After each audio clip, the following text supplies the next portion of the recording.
에서는 구름같이 허다한 그 믿음의 선배님들에 대해서 쭉 소개를 했죠. 그래서 그분들 한 분 한 분 이렇게 생각 많이 해보셨을 것 같아요. 큐티하는 분들은.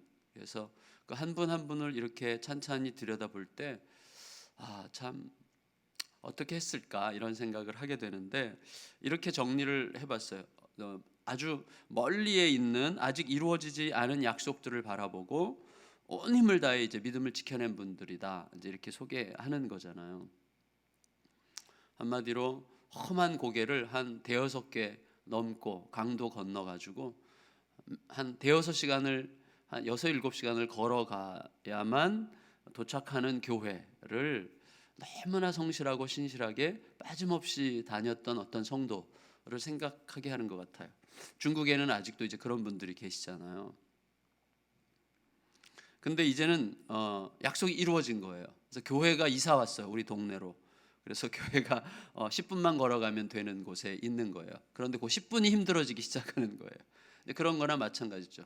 그러니까 구약의 믿음의 선배님들은 아직 약속이 이루어지지 않은 멀리 있는 어떤 것을 바라보고도 오늘 주님이 주신 믿음 안에서 자신을 잘 지키고 믿음 안에 머물러서 끝까지 아직 약속을 안 받았음에도 불구하고 갔는데, 지금 히브리서를 받아보는 백성들이나 우리들 이미 그리스도를 통해서 약속이 이루어졌음에도 불구하고 그 과정에서 그리스도 안에 머물러 있는 그것이 힘든 것으로 인해서 이미 성취된 약속 안에 있음에도 불구하고 힘들어서 이제 가기 싫다는 거죠. 교회 가기 싫다. 여러분, 그런데 그 힘든 게 사실이잖아요.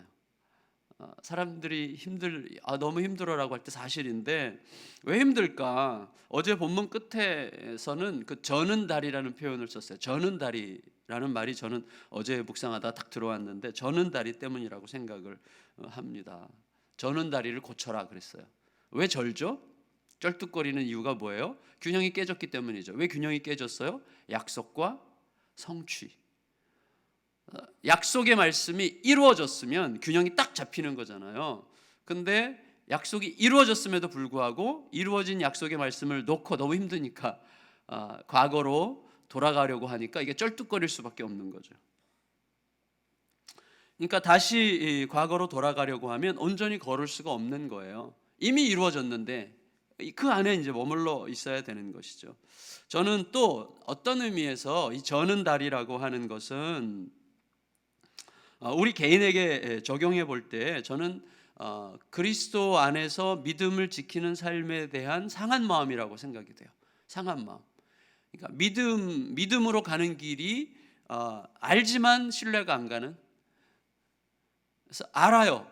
하나님이 계신 거 알고 예수님 계신 거 알고 하나님께서 역사하시는 거 알고 하나님의 길이 다 옳다는 거 알고 믿음으로 사는 게 결국 맞다는 거 아는데 그 길이 내 지금 현실에 대해서 대답이 되지 못하는 거에 대한 의심이 생기면서 신뢰가 안 가는 거죠. 그럴 때 삶의 모습이 어때요? 교회를 다니기는 다니는데 기쁨이 없고 분노가 있고 그 다음에 슬픔이 있고 힘이 없고 메가리가 없고 그리고 계속 공회전이 되는 느낌. 그게 저는 다리라는 생각이 들어요. 쩔뚝거리면서 걷는 거죠.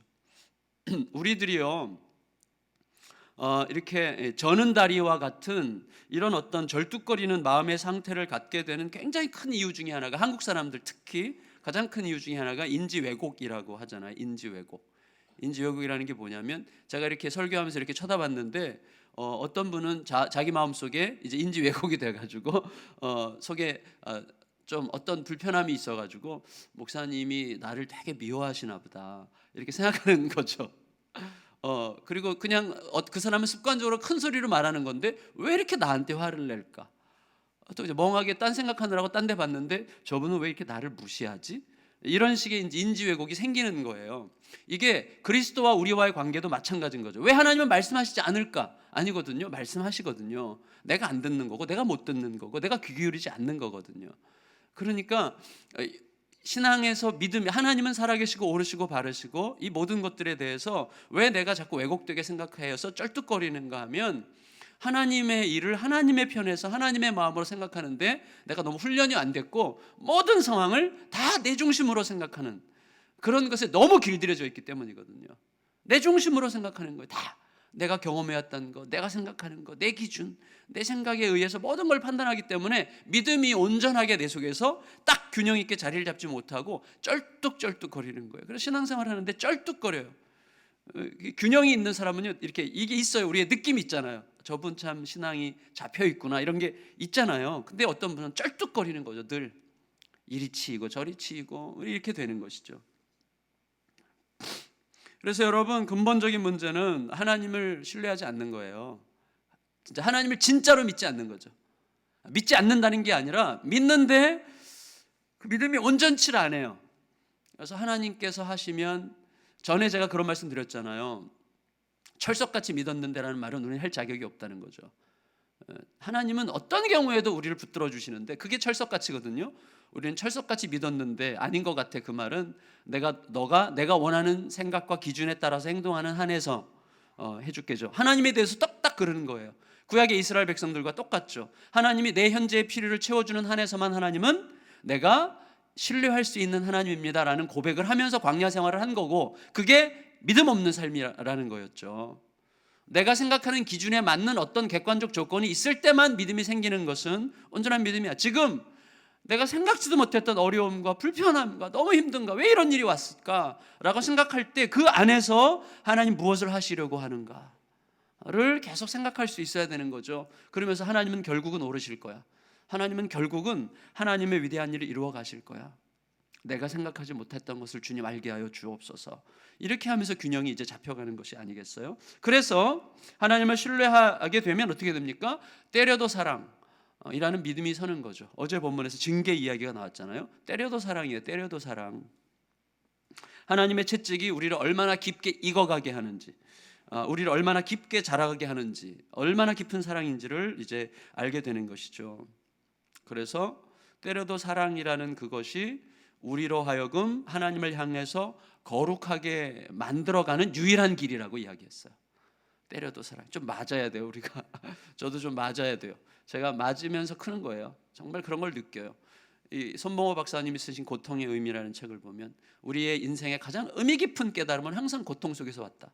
그러나 우리가 왜 그렇게 고통을 싫어하는지 이상하다. 이런 얘기로 이제 시작하거든요. 근데 이제 오늘 본문에서는 갑자기 이렇게 말씀하세요. 14절을 우리가 아까 읽었는데, 모든 사람과 더불어 화평함과 거룩함을 따르라. 이것이 없이는 아무도 주를 보지 못하리라. 보세요, 여러분. 자, 지금 완전히 쪼들려 있어요. 현실의 고통의 아픔에, 두려움에 완전히 쪼들려 있는 백성들에게 진짜 간신히 버티면서 숨을 헐떡거리고 있는데 갑자기 이들에게 화평하게 지내라, 성도들과 거룩해 해라, 너 이거 없으면 주님 못 본다, 이렇게 이제 얘기하는 거죠. 이게 웬 무리수입니까? 예를 들어서 제가 목회를 할 때 성도들에게 정말 현실의 문제로 고통하고 있는데 지체들과 좀 화평하게 지내세요. 지금 자기 문제 때문에 막 죽을 것 같은 사람에게 가서 형제 자매들과 좀 화평하게 지내고 거룩함을 추구하세요. 그거 없으면 주님 못 볼 거거든요 라고 말하는 것은 너무나 무리수고 웬 협박입니까? 이게 안 와닿는 거죠. 안 와닿는 거예요. 근데 제가 생각해 보니까 하나님은 항상 오르세요. 하나님은 반드시 틀림 없으세요. 여러분, 간신히 버티고 있는 사람에게 무슨 화평이니 구별된 삶이니 이런 것들을 얘기합니까? 단지 버티기만 해, 이런 말도 지금 버거워 죽겠는 사람에게 화평해야 된다, 형제들과 화평해야 된다, 거룩함을 추구해야 된다, 그렇지 않으면 주님 못 볼 거야 라는 얘기를 하는 이유가 뭐겠어요? 틀림없기 때문이죠. 하나님께서 그렇게 말씀하시는 이유가 뭐예요? 저는 알게 돼요. 시간이 가면서 조금씩 알게 되는 게 뭐냐면, 여러분, 나 하나 챙기기도 어려운 형편에 그런 와중에서도 약자들을 돌아보고 화평을 추구하고 더욱더 힘을 내서 열심히 예배드리고 하나님 중심으로 살고자 몸부림하면 어떻게 돼요? 그게 결국 나를 챙기는 거예요. 그걸 알게 돼요. 여러분, 하나님은요 벼룩의 간을 빼드시는 분이십니다. 그래서 사르밧 과부에게 마지막 남은 음식 내놓으라는 거예요. 가난한 과부의 전 재산 2 동전 바친 것을 기뻐하시는 분이세요. 네, 하나님은요, 진짜 벼룩의 간을 빼먹지라는 것은 우리들의 생각이에요. 하나님은 그것을 기뻐하신단 말이죠. 왜 그래요? 여러분, 정말 어려움 속에 있는 사람이 진정한 승리의 길을 가는 비밀은 사람들은 나를 배려해 줘야 돼, 사람들은 나를 참아줘야 돼, 사람들은 누군가는 나를 반드시 도와줘야 돼 라고 생각하는 게 아니라 자기도 어렵지만 자기만큼이나 어려운, 자기보다 더 어려운 사람들을 찾아서 돕는 거예요. 그게 그 사람을 살리는 길이에요. 초대교회 성도들이 그렇게 살았어요. 그렇게 어렵고 쫓기고 힘들고 핍박당하는 중에서도 어려운 사회적 약자들을 돌아보고 감옥에 갇힌 자들을 돌아보는 일들을 가장 많이 한 사람들이 그리스도인들이라고 하지 않습니까? 그런 것이 그들의 신앙을 지키고 그들을 부요하게 하는 거죠. 연약한 자가 강해지는 길은요, 허구한 날 누군가의 도움을 기다리는 게 아니에요. 더 연약한 자를 찾아서 돕고 이웃을 배려하는 거죠. 그러니까 이유는 뭐예요? 받고자 하는 구조가 아니라 나를 깨뜨리고 내어주는 구제 속에서만 예수님을 제대로 만날 수 있기 때문이죠. 계속 받으려 하는 사람은요, 절대 예수님을 제대로 못 만납니다. 받는 구조 속에서는 예수님을 제대로 만날 수가 없어요. 움켜쥐고 받고 채우고 쌓아가는 구조에서는요, 예수님을 만날 수가 없어요. 예수님은 십자가에서 만나는 거거든요. 그래서 예수님이 너무나 귀한 말씀을 해주시는 거죠. 여러분, 내가 계속 내 마음을 한번 들여다보면 좋겠어요. 계속 누가 나 좀 안 도와주나, 자꾸 받으려고 하는 심령 속에서는요, 진정한 회생의 비밀을 찾을 수가 없는 거예요. 예수님을 만나기가 어렵습니다. 거기서 계속 불평이 생겨요. 그래서 어려워서 감사가 없는 사람은 그 어려움을 계속 지속시키는 힘을 가진 거예요. 어려워도 감사할 줄 아는 사람, 어려워도 감사할 것을 찾는 사람이 그 어려움을 극복하는 능력을 갖기 시작하는 거라는 사실을 우리가 알아야 됩니다. 그런데 여러분, 우리로 하여금 그 아름다운 길을 가지 못하게 하는 방해꾼이 있어요. 방해꾼. 그게 바로 우리 안에 있는 쓴뿌리인데 15절 읽겠습니다. 15절 시작. 너희는 하나님의 은혜에 이르지 못하는 자가 없도록 하고 또 쓴뿌리가 나서 괴롭게 하여 많은 사람이 이로 말미암아 더럽게 되지 않게 하며. 여러분, 쓴뿌리의 핵심은 뭐예요? 뭐 많은 걸 얘기할 수 있겠지만 쓴뿌리의 핵심은, 지금 이 히브리서의 배경에 살펴볼 때 쓴뿌리 핵심이 뭐냐면 당장 내 자신의 필요를 다급하게 목말라 하는 태도예요. 그게 쓴뿌리예요. 거기에는 저 밑바닥에, 그 사람이 밑바닥에 결핍에 대한 어떤 강렬한 목마름이 있는데, 당장에 내 자신의 필요를 다급하게 목말라 하는 거, 이게 쓴뿌리고 그 예가 에서죠. 16절 읽겠습니다. 16절 시작. 음행하는 자와 혹 한 그릇 음식을 위하여 장자의 명분을 판 에서와 같이 망령된 자가 없도록 하라. 음행이 뭐예요? 당장의 내 욕구에 대한 충족하려고 하는 탐욕이죠. 에서 팥죽 한 그릇에 당장 내 고픔을 내 배고픔을 채우려고 하는 것이죠. 어떤 중요한 것을 희생해서라도, 어떤 중요한 것을 희생해라도 당장 내 필요를 채우려고 하는 욕구죠. 그런 쓴뿌리가 우리들에게 있어요. 그 쓴뿌리가 마음에 여전히 가득한 사람은 반드시 지나가 버린 기회로 인해서 후회하게 될 것입니다. 17절 읽겠습니다. 시작. 너희가 아는 바와 같이 그가 그 후에 축복을 이어받으려고 눈물을 흘리며 구하되 버린 바가 되어 회개할 기회를 얻지 못하였느니라. 이게 지금 히브리서 받아보는 성도들의 지금 처한 상황이죠. 너희들 다시는 오지 않을 기회를 놓으려고 하지 말아라. 따라서 여러분, 대부분의 경우에 우리가 조심해야 될 건 항상 이때예요. 조급하게, 마음에서 조급하게 뭔가 일어나서 그렇게 하지 않으면 안 될 것처럼 느끼게 만드는 어떤 감정이 있죠. 그때는 정말 한 걸음 뒤로 물러나야 되더라고요. 제가 항상 그런 감정에 속아요. 그래서 요새는요, 전화를 들었다가도 놀 때가 굉장히 많아요. 무슨 얘기를 딱 들으면 빨리 전화로 뭔가를, 좋은 얘기고 나쁜 얘기고 빨리 해주는 게 저에게 자동 반사적인 건데요, 이게 굉장히 나쁜 거라는 것을 깨닫게 됐어요. 여러분, 이게 중요해요. 당장 그렇게 하지 않으면 안 될 것처럼 느끼게 만드는 어떤 감정, 욕구, 조바심, 안다라는 마음, 근질거리는 입술, 이런 것들은 항상 입을 다물고 좀 기다려야 돼요. 진짜 그런 게 나올 때는 반드시 기다려야 돼요. 그게 쓴뿌리의 작동이거든요. 그러니까 내 그 감정과 본능을 자극해서, 감정은 나쁜 건 아니에요. 감정이 얼마나 아름다운 것입니다. 그러나 감정을 통해서 내 저 속에 있는 그 쓴뿌리가 그렇게 올라오게 만드는 그 시간들이거든요. 그때가, 그러니까 조급하게, 또 당장 충동적으로, 그다음에 조바심 나서 안달하면서 근질거리는 어떤 입술을 팡 통트리면 안 되는 거예요. 그때는 그냥 딱 견디고 있어야 돼요. 그리고 뭐예요? 뭐가 지금 나로 하여금 이렇게 급하게 움직이게 하는 거지? 라고 자기를 들여다봐야 돼요. 심리적으로는요, 자기 분리가 잘 된 거라고 얘기하거든요. 자기 분리. 자기 분리가 안 된 사람이 한국 사람 중에 너무 많다는 거예요. 자기 분리가 뭐예요? 자기 분리가 잘 돼 있다는 것은 뭐냐면, 개인적으로는 이성이 감정을 인정하지만 컨트롤하는 거예요. 감정을 무시하는 것도 굉장히 나쁜 것입니다. 내 이성이 감정을 인정해요. 너 힘들구나, 너 슬프구나, 너 고통스럽구나, 너 화났구나, 인정해줘요. 그렇지만 그것을 핸들링하는 거예요. 그렇지만 그렇게 하면 지금 상당히 손해볼 텐데, 이성이 감정을 긍정해주지만 컨트롤할 수 있는 게 자기 분리가 잘 돼 있다는 거예요. 자기 분리가 잘 된 사람은 누구냐면, 누군가의 문제에 대해서 누가 아파할 때 긍휼이 생기고 공감해요. 그렇지만 빨리 개입하지 않아요. 그래서 자기 분리가 안 된 사람은요, 충동적으로 일어나는 본능이 이성을 압도해서 그냥 꽝 터뜨리는 거죠. 누가 무슨 생각을 하건 말건 이게 사람들에게 어떻게 될까, 이게 안 되는 거예요. 또 하나는 뭐냐면, 다른 사람에게 어떤 문제가 있어 너무 신속하게 개입해. 마치 자기가 메시아라도 되는 듯 빨리 개입해서 문제를 해결하려고 해요. 너무 빨리빨리. 그래서 누가 불편한 꼴을 못 봐.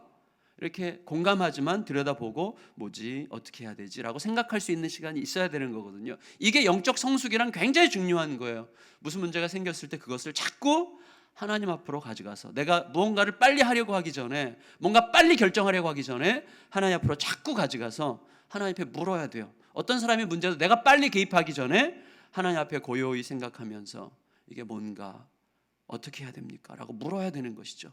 그 두 가지가 굉장히 잘 어울려요. 자기 분리가 잘 되는 것과 하나님 앞에 쓴뿌리를 제거하면서 믿음이 성숙해가는 것과는 굉장히 가깝습니다. 어쨌거나 여러분, 오늘날 우리가 고통과 환난과 힘겨운 일들을 직면하게 될 때에 우리가 꼭 알아야 되는 게 있어요. 내가 지금 서 있는 곳이 어딘가 하는 거예요. 보세요. 고통이 오면요, 아버지들이 아버지 자리를 벗어나고 싶어요. 아버지 자리를 벗어나서 뭐 형제가 된다든지, 전에도 한 말씀드렸죠. 그러니까 꼭 형이나 오빠처럼 굴어요. 막 신경질 내고 화를 내고 막 이런단 말이죠. 내가 있는 자리가 어딘지, 아버지의 자리, 목사의 자리, 가장의 자리, 책임자의 자리, 어디에 있는지를 알아야 되는 것이죠. 그리고 하나님이 나를 어디에 있게 하셨느냐를 생각해야 돼요. 우리 자신이 어디까지 와서 어디에 있는지를 결코 잊지 않으면 돼요. 우리는 여전히 하나님을 두려워하기만 하고 감히 고개를 들어 하나님을 바라볼 수도 없고, 하나님과의 너무나 멀고 먼 거리감 때문에 단지 두려움 속에서 하나님의 지시를 기다려야 되는 그런 구약 신의 산에 머물러 있지 않아요. 우리들은 이미 그리스도 안으로 들어갔고, 그리스도가 우리 안에 들어오셨고, 우리가 그리스도 안으로 삼켜졌어요. 그리스도와 연합되어 있어요. 그리스도를 통해서 이미 하나님의 나라의 시민으로 편입됐고, 그래서 영생은 이미 시작됐고. 여러분, 영생이 시작됐다는 것은 무슨 뜻이에요? 우리는 죽어서 영생하는 게 아니라 이미 영생이 여기서 시작됐어요, 지금. 그러니까 우리는 죽음의 경계선을 넘어선 사람들 아닙니까?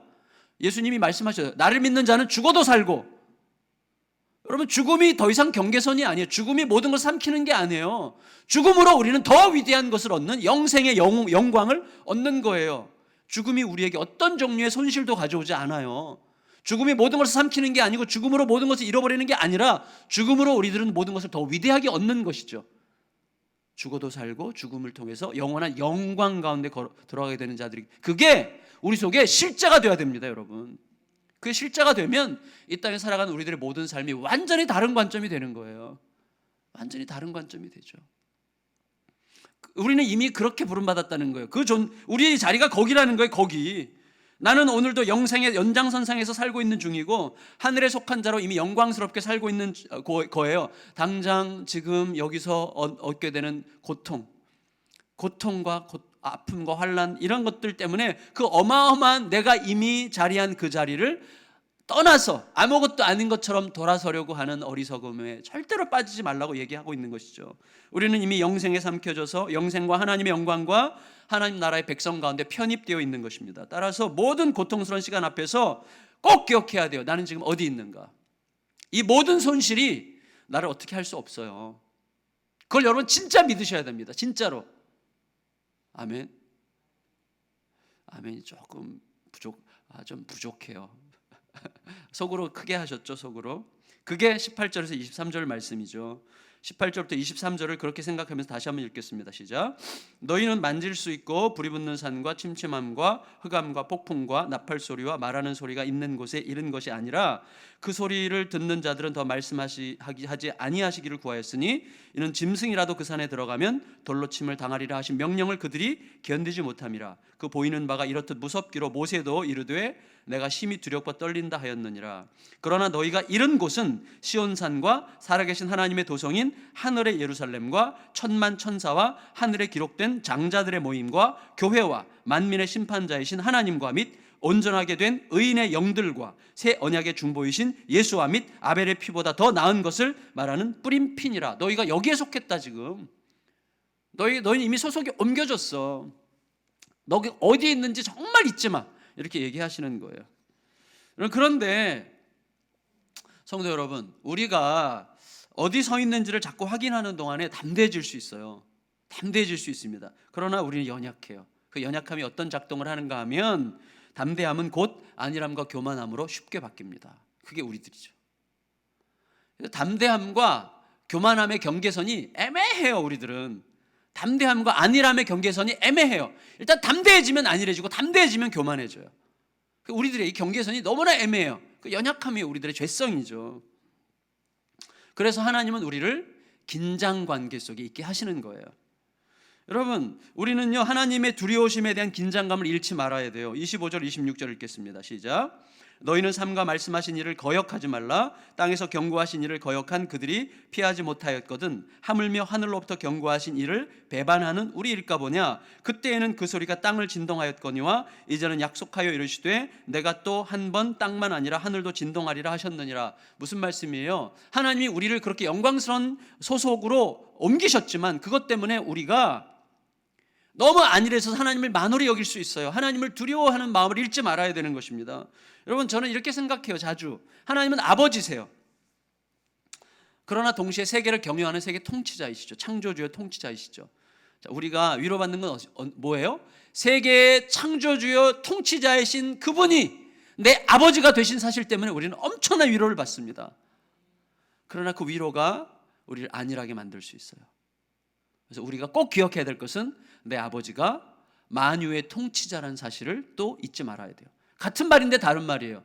만유의 통치자가 내 아버지시라는 사실 때문에 위로를 받지만 내 아버지는 누구라고요? 만유의 통치자, 온 세상의 통치자시라는 사실 때문에 우리는 내 안으로 자꾸 스며들어서 나만 생각하게 되지 않고 세상을 보게 되는 거예요. 하나님의 관심이 어디 있는지, 하나님의 마음이 어디 쏠려 있는지, 온 세상에 가득한 하나님의 시선에 우리 마음이 가야 돼요. 그 하나님을 경외하고 두려워해야 됩니다.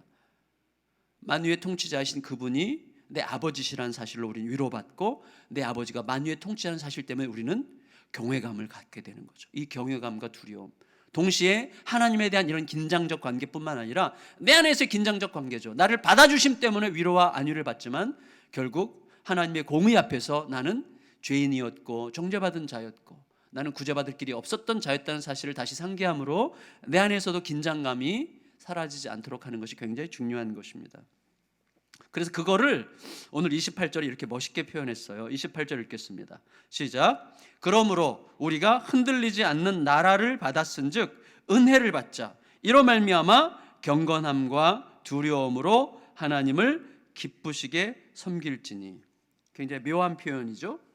경건함과 두려움으로 하나님을 어떻게 기쁘시게 섬기자는 거죠. 경건, 두려움, 기쁨이 함께 있는 섬김이에요.